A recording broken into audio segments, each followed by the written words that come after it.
Hello friends, ઉનાળાની ગરમીમાં તમારી આંખોનું શું ધ્યાન રાખવાનું એ માટેની ટિપ્સ આજે હું આ વિડીયોમાં તમને આપું છું.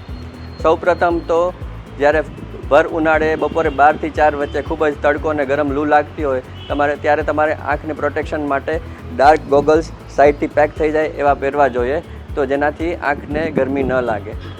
સેકન્ડ થિંગ, આખા દિવસમાં હાઇડ્રેશન તમારે મેન્ટેન કરવું જોઈએ, એટલે ખૂબ જ વધારે લિક્વિડ પાણી અને પ્રવાહી લેતું રહેવું જોઈએ, જેનાથી ડ્રાયનેસ ઓછી થાય. થર્ડ થિંગ, આઈસ પેક્સ આવે છે જેને તમે ફ્રીઝમાં રાખી શકો અને દિવસમાં 2 વાર એ ઠંડા આઈસ પેકને આંખ ઉપર બાંધી શકો, તો એનાથી ખૂબ જ કમ્ફર્ટ મળશે આંખને. અને જો તો પણ આંખમાં બહુ બળતરા અને લાલાશને થતી હોય, પ્રોબ્લેમ થતો હોય, તો ડૉક્ટરના પ્રિસ્ક્રિપ્શન મુજબ લુબ્રિકન્ટ ડ્રોપ્સ નાખવા. પણ હું ખાસ કહીશ કે આવી ગરમીમાં બપોરે બાઇક ઉપર કે 2 વ્હીલર ઉપરમાં ખુલ્લી આંખે નહીં જવાનું, ખાસ કરીને ગોગલ્સ પહેરવાના છે. Thank you.